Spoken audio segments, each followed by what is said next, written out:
¿Qué tal, amigos que nos hacen favor de acompañarnos en este su espacio de Urbanópolis MX? Estamos muy contentos de que nos sigan acompañando y nos hagan saber a través de las redes sociales sus comentarios sobre las entrevistas, sugiéranos temas que quieran escuchar, háganos saber sus opiniones sobre los entrevistados. Con más de uno hemos quedado de volver a comentar, de volverlos a invitar a este espacio para continuar con los temas o algunos temas que van surgiendo a partir de la plática. El día de hoy me da mucho gusto compartir este espacio con un arquitecto, maestro en arquitectura, restauración de sitios y monumentos, que conozco desde hace muchos años.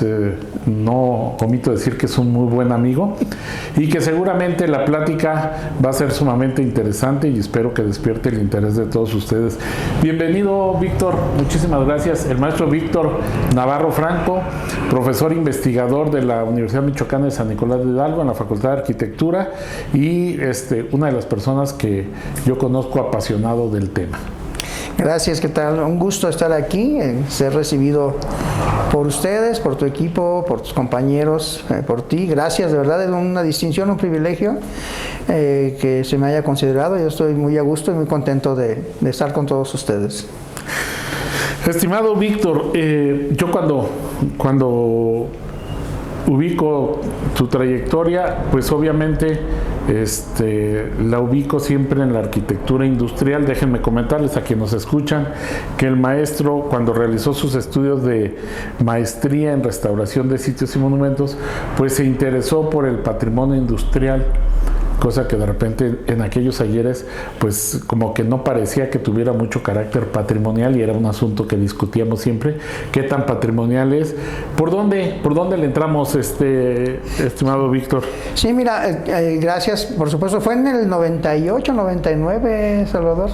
Ya nos saquemos cuentas, pues. Donde se me dio la oportunidad de entrar primero al propedéutico de la maestría. No era pase directo ni mucho menos. Entonces, las temáticas que había que abordar, pensaba yo en algo que no estuviera todavía tan atacado, tan abordado, ¿no? Y Morelia, nuestra Morelia, que no tiene un patrimonio urbano, arquitectónico y de la parte industrial. Morelia no es una ciudad industrial, nunca lo ha sido, y yo considero que no lo va a ser, por lo menos en el futuro inmediato, ¿no? Sin embargo, los hechos arquitectónicos que se podían observar, que eran ya del siglo XX además, me llamaba mucho la atención, ¿no? Platicando con el doctor Medina, que en paz descanse, nuestro compañero también maestro, pensábamos que podía atacarse por ahí, que era un nicho de investigación que estaba muy poco abordado por la temporalidad. Primero, siglo XX, estábamos finalizando el siglo XX apenas, y no llamaba tanto la atención, y sobre todo la parte legal de no está protegido. Hay una serie de cuestiones legales ahí interesantes, y que había el riesgo de que se perdieran, como efectivamente se perdieron algunos, ¿no? Entonces entramos por esa parte, más que con un tema en particular, queríamos abordar, a ver qué encontrábamos sobre arquitectura para la industria, que fue así, ¿no? Detectábamos en una primera instancia que había una especie de corredor industrial ya en decadencia en aquel momento, sobre la avenida Nocupétaro, en el tramo de Riva Palacio y Benito Juárez, algo así, ¿no? O sea, por ahí había algunos edificios, algunos espacios que llamaban mucho la atención, y que todavía hay algunos en funciones. De hecho, existen todavía por ahí algunos, pero otros ya estaban desapareciendo, y por ahí empezamos. Para quien nos escucha fuera de Morelia o en algún país fuera de México, este espacio al que se refiere el maestro tiene que ver con el tendido del ferrocarril, y los primeros usos. Para empezar, el ferrocarril como que era la colindancia norte de la ciudad, hasta ahí llegaba la ciudad, y entonces generó una serie de usos de tipo industrial, principalmente una harinera, por la cuestión de que ahí llegaba todos los granos y los cereales que se cultivaban, y de ahí sacaban la producción ya en costales de harina. Entonces esa parte es a la que se refiere como actividad industrial. Efectivamente, Morelia nunca ha sido una ciudad industrial, Pero en esa escala, maestro, la impronta de la arquitectura industrial sí fue muy significativa para la ciudad. Sí, por supuesto que sí. Y ahí está, ¿no? Con su carácter monumental, con esta arquitectura grado cero, que también se le llama, porque es despojar a la arquitectura de cualquier cuestión ornamental, es funcionalismo puro, por llamarlo de alguna manera. Es muy limpia la arquitectura, muy diáfana, que además pues no responde a los estándares de los gustos arquitectónicos de la ciudad, una ciudad más enfocada hacia la parte barroca, un poquito neocolonial, ecléctica sobre todo. Entonces pues, una cuestión moderna, y además el uso industrial como tal está muy asociado a cuestiones de obreros, de explotación, de contaminación. O sea, el discurso que se maneja para con la industria en general no es tan positivo para la sociedad, ¿no? Esta cuestión que tengo de contaminación, de riesgos, de plagas y demás, ¿no? Entonces, por eso llamaba tanto la atención, y creo que fue lo que al final hizo peso para que se aprobara el tema y pudiéramos empezar a investigar. Sí, ocurrió que nos fuimos, y como tú bien lo mencionas, el ferrocarril era un punto focal, ¿no? Parecía que había una liga ahí muy especial entre la aparición del ferrocarril en Morelia en 1883 y la aparición de estas industrias, ¿no? Entonces la hipótesis de inicio de trabajo era que el ferrocarril había sido detonante de este sector industrial, debido a que era una de las vías de comunicación para acceso de materia prima y salida de producto terminado. Ahora, Víctor, desde el punto de vista arquitectónico, digamos, vamos acercándonos al hecho material. Estas construcciones, estas edificaciones industriales, con respecto a las construcciones civiles, habitacionales de la ciudad, ¿cómo las pudiéramos ubicar en términos de qué tan avanzado, qué tan moderno el sistema constructivo, los materiales? ¿Cómo estamos ahí? Sí, mira, hubo de todo, ¿no? Primero tuvimos que remontarnos a 1850, tuvimos que ir 50 años hacia atrás para encontrar que no era el primer corredor de tipo industrial o con esa tendencia en la ciudad. En realidad el primero, que fue muy incipiente también, fue la calzada de San Diego. Ahí estaban algunas fábricas para sopa, algunas cosas muy, muy locales. De hecho, hasta la fecha perdura una harinera, ¿no? En esa sí, parte es San Lázaro, creo, algo así se llama. Por ahí está. Entonces nos remitimos para allá, todavía con los sistemas constructivos tradicionales, las de la calzada. Y lo que encontramos acá, ya en lo que yo denominé luego los antiguos urdiales, era, primero había una harinera, Santa Lucía se llamaba, ya se demolió, que tenía ladrillo aparente, ya con el uso de mortero, ya un poquito más industrializado, pero todavía los entrepisos eran de madera, solamente el cuerpo exterior, la estructura, era de esta parte de ladrillo aparente. Es hasta los 20s, ya con otra harinera que se llamaba el Parayan, donde ya encontramos el concreto. Es decir, ya para los 20 ya hay también igual de manera muy incipiente concreto, y sobre todo concreto armado. Todavía con algunos agregados casi de río, o sea, con piedra de río, no era grava triturada ni mucho menos. Y encontramos esos vestigios muy interesantes, ¿no? de concretos ya armados para algunos elementos horizontales, algunas cadenas y cosas así, que ya marcaban esos primeros inicios de esta nuevos materiales y nueva tecnología, ¿no? Conforme avanza el siglo, ya encontramos más, ya para los 40s, en lo que fue la harinera michoacana, ya más elementos de concreto, los silos cilíndricos ya de concreto armado, ¿no? Es decir, ¿pudiéramos calificar esta arquitectura industrial como de vanguardia para el contexto que tenía la ciudad en términos arquitectónicos, materiales? Sí, creo que hubo el ingeniero Soto y algunos más que seguramente otros invitados han mencionado ya por acá, el intento de empezar a introducir las tecnologías nuevas, ¿no? No solo en la cuestión para la industria, ¿no? La Plaza de Toros también es un elemento bien interesante en la ciudad, que ya usa el concreto armado, ¿no? En toda la estructura.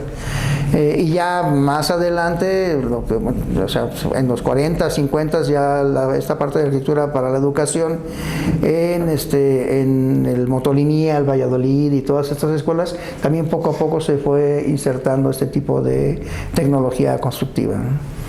Ahora, yo sé de tu trayectoria como docente en la Facultad de Arquitectura aquí en la Universidad Michoacana, ya por más de 20 años seguramente. ¿Cómo vinculas esa actividad? Es decir, ¿cómo acercar a los jóvenes para despertar este interés sobre la arquitectura industrial? Porque entendemos que mayoritariamente, pues siempre cuando son estudiantes, cuando se es estudiante, pues hay una arquitectura más espectacular, ¿no?, que llama la atención, y poco regresar a ver la parte de la arquitectura histórica. De hecho, en tu caso, pues fue en la maestría. Pero ¿cómo acercarse? ¿Qué encuentran los alumnos o qué buscamos que encuentren ahí? ¿Cuál es la enseñanza? Sí, mira, creo que aquí lo interesante es primero intentar la toma de conciencia de los muchachos que en nuestro entorno inmediato, Morelia, hay arquitectura valiosa. Que sí la hay, o sea, sobre todo del siglo XX, tratando de dejar un poquito de lado la cuestión virreinal y colonial, y que es muy rica y todo lo demás, pero no es solo eso Morelia, ¿no? Hay muchas más cosas. Aquí lo interesante fue tratar de que los chavos comprendieran que la arquitectura puede analizarse por medio de valores. O sea, el valor funcional, el valor estético, el valor social, ese tipo de valores. Lo hice con una parte de la teoría de Villagrán García para que decirles, miren, esto es lo que hay que ver en esta arquitectura. La parte estética es muy padre y todo. Puede que no te guste la arquitectura, pero eso no quiere decir que no tenga calidad o que no tenga valor.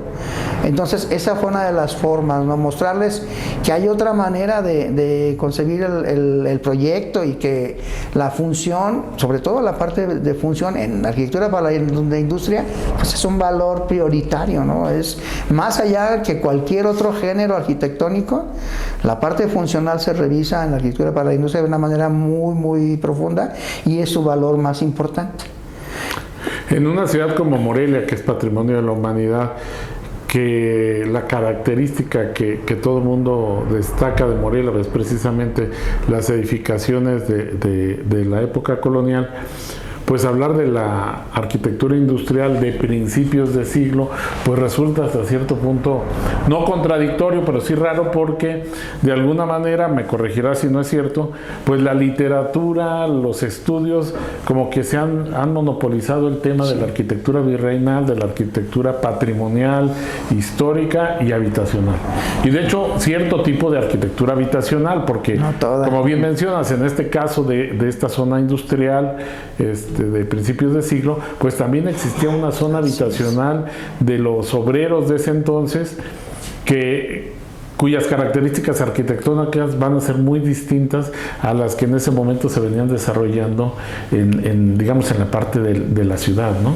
Sí, es que entendimos a la arquitectura para la industria como un fenómeno urbano en realidad, porque efectivamente fue la materialización de las industrias en sus diferentes tamaños y funciones, pero además hubo la preocupación para generar los espacios habitacionales para ellos, ¿no? Y que estuvieran cercanos a la industria. Entonces, así es como surge la colonia industrial, ¿no? Los nombres de las calles tan interesantes: antimonio, zinc, cobalto, que tenían que ver más con este carácter de la personalidad de la colonia, lo que se intentaba hacer, y que efectivamente también fueron insertando algunas tecnologías materiales de la época, ¿no? O sea, se acabó, está ya más alejado del centro, entonces ya no vamos a encontrar el discurso arquitectónico formal de las molduras, de las cornisas, de cosas de este tipo, las proporciones, las dimensiones de los espacios.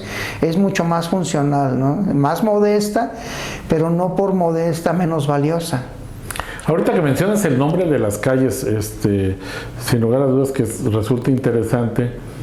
Si vemos el nombre de las calles, como bien mencionas, zinc, cobalto, antimonio, como nombres de procesos industriales sumamente complejos, pero que no eran los de las instalaciones. Estamos hablando acá que era una harinera, una fábrica de jabón, O sea, industrias que no tienen que ver con los nombres de las calles, pero que de algún modo los nombres de las calles nos remiten a un imaginario de un auge industrial, tecnológico, a lo mejor al que se aspiraba, pero que no estaba presente en esa temporalidad, o cómo lo entendemos. Sí, me suena más como si fuera una colonia en Monterrey, ¿no? Con una siderúrgica como en Lázaro Cárdenas, o una fundidora, ¿no? Pero no sé, fíjate que no he investigado, pero sí, a mí a lo que me remite es a un uso industrial. Sí, la colonia obrera, que tiene calles de cantera y demás, o sea, es curioso que se refiere a estos obreros más de esta parte de la construcción con tecnología y materiales tradicionales, y yo entiendo un obrero más como un personal de una fábrica, pues, por decirlo así. No de la construcción de la ciudad. No de la construcción de la ciudad, pero son discursos, como bien lo dices, ¿no? Son imaginarios, ahí se reflejan algunos ideales, algunas aspiraciones, cosas de ese tipo, y pues supongo que se planteó al ayuntamiento los nombres de las calles y pues se aprobó, y bueno, las tenemos ahí, ¿no? Sí, entonces te comentaba, otro de los casos interesantes acá, la minera michoacana, que descubrimos que tenía varias etapas constructivas, es decir, uno ve el fenómeno arquitectónico, el hecho como tal, y ya pensaba que se había construido de un jalón, y no, fuimos descubriendo conforme avanzó la investigación que hubo etapas. La investigación tuvo que ver, ir a enfrentarnos directamente con el objeto arquitectónico, encontrar esas diferencias más sutiles en materiales de construcción, en construcciones formales. Los edificios dan las pistas de datación que decía el maestro Champón, y empezábamos a generar algunas hipótesis que se corroboraron a la hora de hacer la revisión en el Archivo Histórico Municipal de Morelia, que fue el que más me tocó consultar, donde apareció ya algunos censos que se hicieron en los 30, los 40, donde aparecen algunas industrias, muchas de ellas en lugares reutilizados, incluso del centro histórico, ¿no? Pero algunos otros, los menos, en espacios nuevos, dedicados y pensados exclusivamente para estos usos. Fue muy, muy interesante, ¿no? Otra cosa que llamó la atención es que conforme avanzó la investigación, te comentaba hace un momento, le comentaba al auditorio, que el ferrocarril llega a Morelia en 1883. Entonces yo dije, las primeras industrias van a ser en 1890, 1885. Pues no, hasta 1903. O sea, 20 años después de que llegó el ferrocarril, nada. Entonces, eso llamó mucho la atención y cuestionó mucho la hipótesis de que si había sido realmente el ferrocarril quien había detonado este uso para la zona, ¿no? Y resultó que no, que el ferrocarril se puso allí y la industria tardó prácticamente 20 años en empezar a llegar. Y eso planteaba preguntas muy interesantes sobre entonces qué era lo que había pasado, ¿no? Qué era lo que ocurría. Y hubo que esperar mucho tiempo, ya casi para terminar la maestría, y enlazando el trabajo con el de la doctora Carmen López. Ella se dedicó a estudiar las haciendas en la región de Morelia, y descubrimos que había un fenómeno más a nivel macro, ¿no? O sea, creo que la falta de experiencia en la investigación me llevó a tratar de centrarme en el sector que yo estaba estudiando y no ver a nivel macro. Entonces lo que nos mostró la maestra Carmen en su momento fue que había un proceso de fragmentación de las haciendas, que con Lázaro Cárdenas y todo este asunto, que hubo un proceso donde los molinos de las diferentes haciendas que existen, todavía algunos cascos ahí abandonados, que sí tocaba el tren en su recorrido. De hecho, la más cercana era pues la hacienda de la Huerta, que tenía su molino de harina, por cierto, y hay una estación todavía del tren allí, una pequeña estación. Entonces, este proceso de fragmentación de las haciendas, aunado a la caída en desuso de los molinos rurales, por llamarles así, generó un fenómeno de migración también de lo rural a lo urbano, que tú conoces muy bien, que en esa época ocurre no solo en Morelia, sino en muchas otras ciudades de nuestro país. Fue generando este fenómeno, ¿no? Entonces, ya no hay molinos en las haciendas, se tiene que hacer en la ciudad. la mano de obra que estaba en el campo se viene a la ciudad. Entonces así fue como encontramos que la hipótesis era negativa, o sea, la estación de ferrocarril y el ferrocarril como tal no detonó la actividad industrial, sino que fue este otro proceso más global, más general, el que propició, y por eso es que encontrábamos en 1903, luego en 1913 una ampliación, luego en 1920, en el 30, o sea, y así poco a poco, ¿no? Ahora, a ver, si ubicamos entonces que esta relocalización industrial de la zona rural, por la fragmentación de las haciendas que bien registra la doctora Carmen, ¿qué pasa o a qué podemos atribuir que no se consolidó la parte industrial en la ciudad? Yo creo que ahí hay más cuestiones de la vocación de la ciudad, ¿no? Desconozco así a nivel como seguramente tú sí lo dominas, las vocaciones de la ciudad, que muchas veces no es una sola vocación, ¿no? Morelia tiene una historia muy interesante desde su fundación. Yo casi todos los días que se inunda la ciudad me acuerdo del virrey Antonio de Mendoza y sus ideas, ¿no? O ideales que tenía. Creo que Morelia primero costó mucho tiempo que se consolidara, no era ni la capital ni la sede de los poderes religiosos, menos los políticos, y costó mucho trabajo consolidarla. Entonces creo que en ese devenir de la ciudad se fue marcando cuál era su vocación. Entonces, ya más cerca de nosotros, la parte de la infraestructura carretera también, por ejemplo, fue marcando el paso, la ubicación geográfica que tenemos entre Ciudad de México y Guadalajara. Creo que fue marcando esta cuestión, la parte religiosa, pues, del arzobispado, toda esta cuestión de carácter más eclesiástico, el que fuera sede de los poderes de gobierno, y que los servicios que se empezaron a ofertar, incluso educativos también, fueron marcando poco a poco las vocaciones de la ciudad. La más reciente, pues la cuestión turística, ya del siglo XX, ¿no? La carretera, creo que es del 30, 35, algo así, el Hotel Alameda. O sea, poco a poco se fue marcando ese destino, ¿no? Y además, igual la parte de los inversionistas, la parte que le gusta la cuestión de la industria, pues no se centralizó acá, ¿no? Guadalajara tiene otra historia, Monterrey, pues ni se diga, ¿no? Entonces, creo que cada ciudad, como las personas tienen su vocación o sus vocaciones. Yo entiendo más a Morelia como una ciudad de servicios, sobre todo de carácter educativo, de gobierno, de salud, no se diga, ¿no? A ver, en esa tesitura que mencionas, lo que nosotros hemos observado en algunas otras ciudades, seguramente tú conoces más de estos ejemplos, precisamente esa reconversión de las ciudades bajo otras vocaciones como es el turismo o es la parte cultural, pues ha llevado a que se reutilicen muchas de estas instalaciones industriales, inclusive pues estaciones antiguas del ferrocarril ahora son museos. Digo, el caso emblemático en Monterrey, que la misma planta de la fundidora ahora es un parque. ¿Por qué aquí en Morelia no ha pasado eso? Es decir, no hemos aprovechado esa arquitectura para cambiar la vocación, sino que por el contrario pareciera que esa arquitectura se va desapareciendo, sí, ante la especulación del suelo, como para dar cabida a nuevos usos, pero no se valoró, no se aprovechó, o no se aprovechó por falta de conocimiento sobre los valores de esta arquitectura. ¿A qué pudiéramos atribuir? Porque es la tendencia ahorita de las ciudades actualmente, recuperar esas zonas industriales. Sí, yo creo que hay un desconocimiento y una falta de valoración. Yo no estoy tan en desacuerdo de que las ciudades se reconstruyan, es un palincesto, lo sabemos.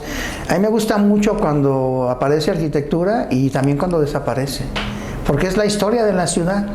A veces pareciera que es más el azar el que dicta qué se queda y qué no se queda, o factores que no tienen que ver necesariamente con ese pensamiento de conservación, que lo tenemos mucho los arquitectos, ¿no? Yo quisiera que todos fueran una vitrina, que se quedara ahí, pero no ocurre porque la ciudad está viva. La ciudad siempre se construye sobre sí misma. Sí, así es. Digo, no, ese es un principio básico.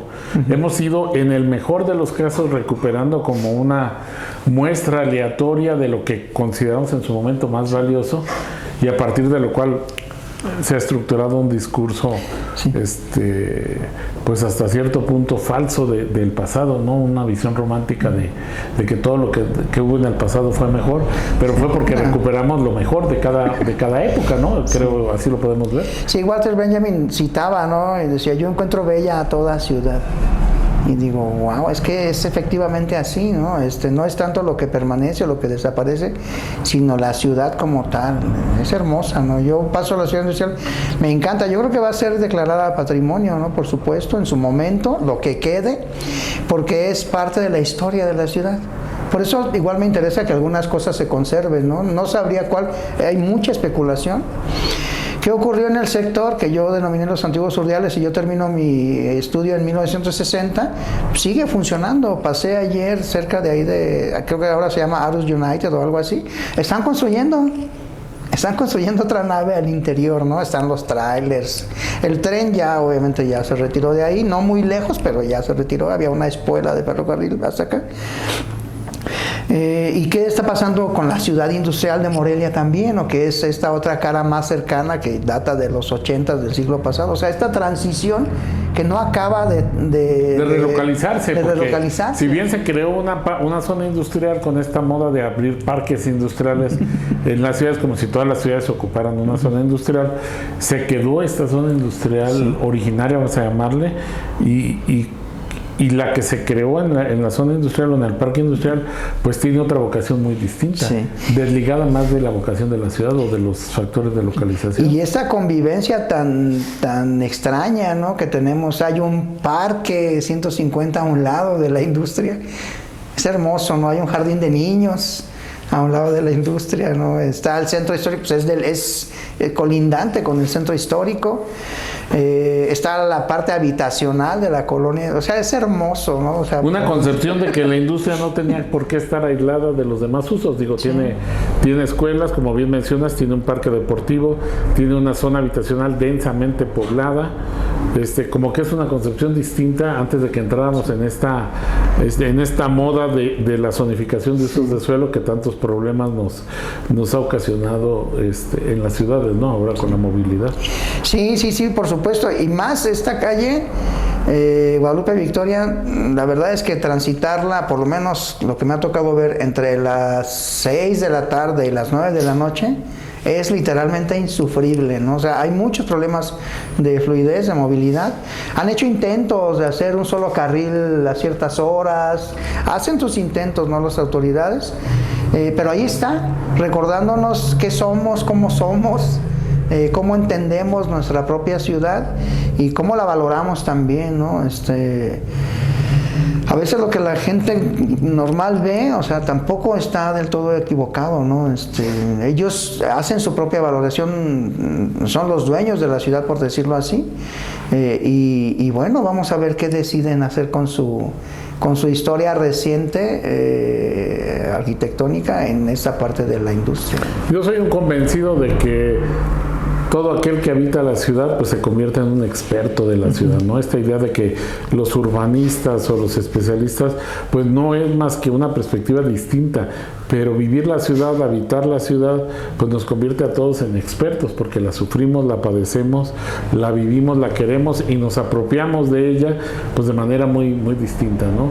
Sí, desafortunadamente el tiempo pasa muy rápido, Víctor, si quisiéramos nosotros continuar con este interés sobre la arquitectura industrial y pensando que luego nos escuchan muchos jóvenes que están en su formación de arquitectos o como decíamos ahorita, el habitante de la ciudad que pasa y pues a lo mejor le faltan elementos o quisiera conocer más elementos para ver de una manera distinta esta arquitectura industrial.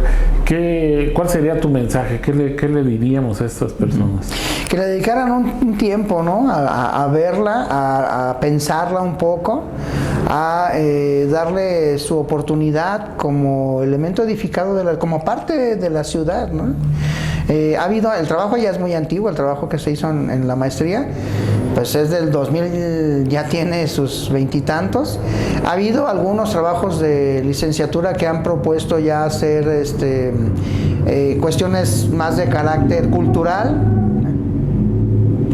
Ha habido algunos estudiantes a nivel licenciatura que han propuesto trabajos pensando cambiarle el uso a cuestiones ya más de carácter cultural, muy interesantes, a vivienda también. Está en la Plaza de la Paz. O sea, hay esos intentos, ¿no?, de reapropiación y de resignificación del espacio. Es muy interesante.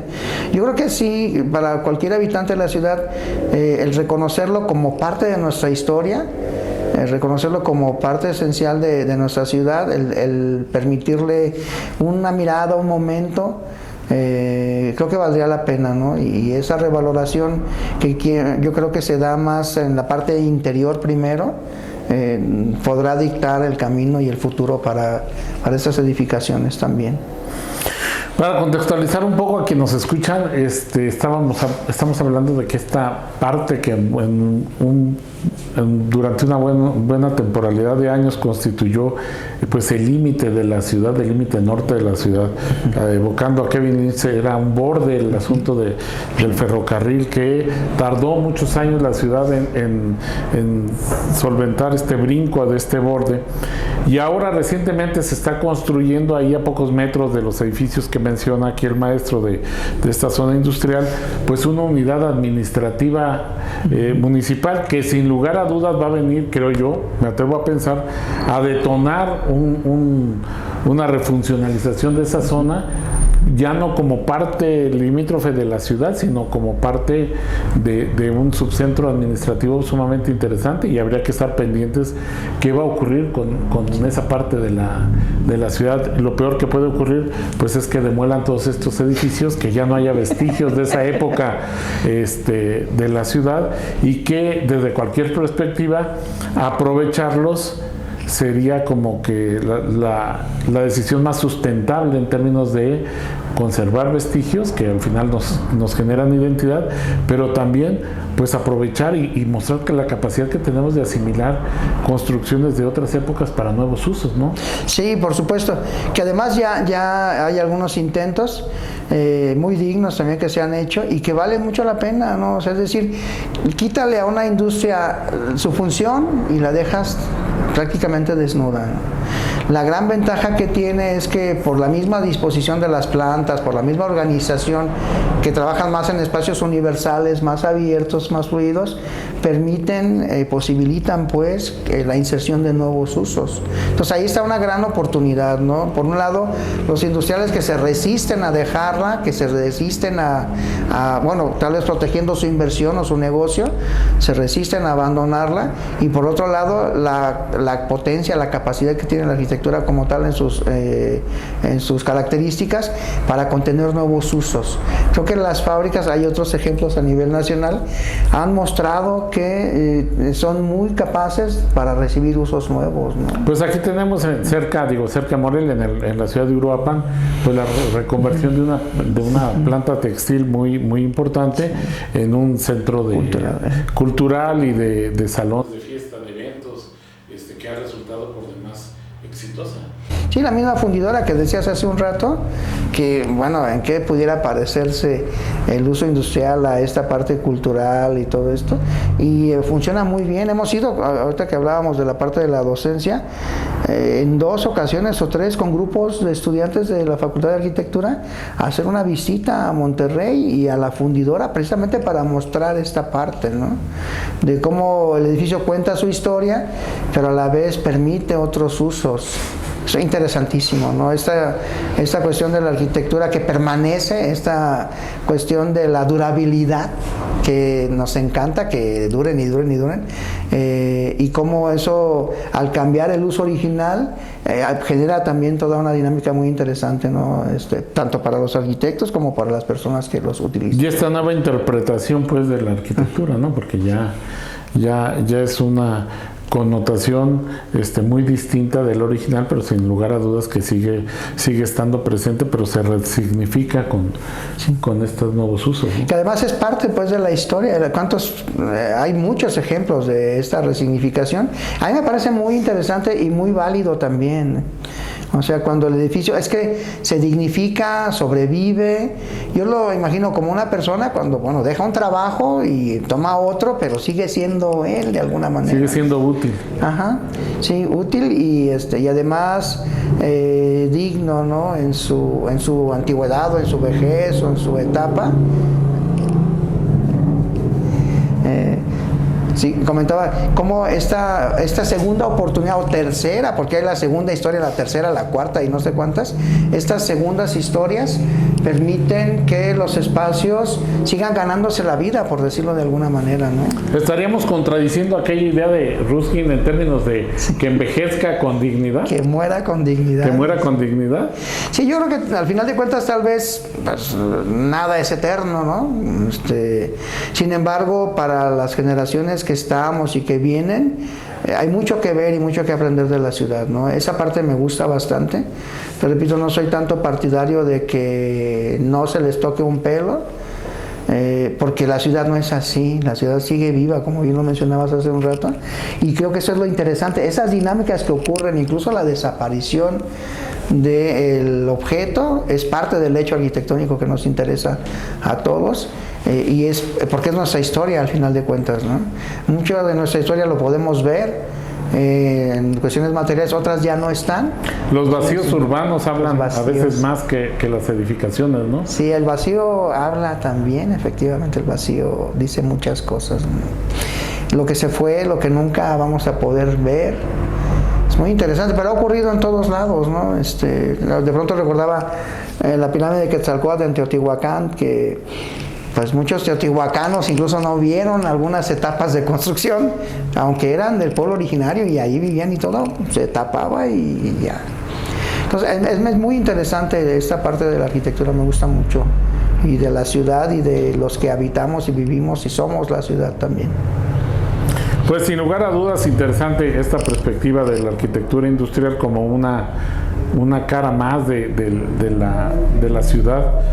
Hemos buscado abordar diferentes aspectos de la ciudad, desde el patrimonio, la parte social, la parte de género, la movilidad urbana, pero nos faltaba este tema de la arquitectura industrial y sobre todo en una ciudad que poco se habla de, y que suena incluso contradictorio, la ciudad industrial en Morelia, pero bueno, ubiquemos que se trata de otra temporalidad. Te agradecemos mucho, maestro, tu tiempo, el que nos compartas tus ideas, y esperamos próximamente tenerte por aquí en este espacio. Al contrario, yo me siento muy agradecido, muy honrado del tiempo, del espacio, de la escucha, de todas las personas que toman el tiempo para ver el programa, para escucharlo. De veras muy agradecido de estar entre amigos, de estar entre compañeros y de que sea un pretexto, ¿no? Hablar de la ciudad, para reunirnos, para hacer este tipo de cosas tan vivas y tan interesantes que es pues, la convivencia entre nosotros, ¿no? A todos los que nos acompañaron, les agradezco mucho su tiempo. Los invito a que nos hagan sugerencias. Se trata, como bien dice aquí el maestro, pues de hablar de la ciudad, y la ciudad en su más amplio sentido engloba pues prácticamente cualquier tema, pero háganos saber sus inquietudes, sus intereses y sobre todo las opiniones al respecto de estos temas que vamos tratando, porque reitero, pues este espacio es para todos ustedes. Les agradecemos mucho. Síganos en las redes sociales, urbanopolismx.com, urbanopolis.com.mx, y nos encuentran al alcance de su dispositivo. Muchísimas gracias. Hasta luego.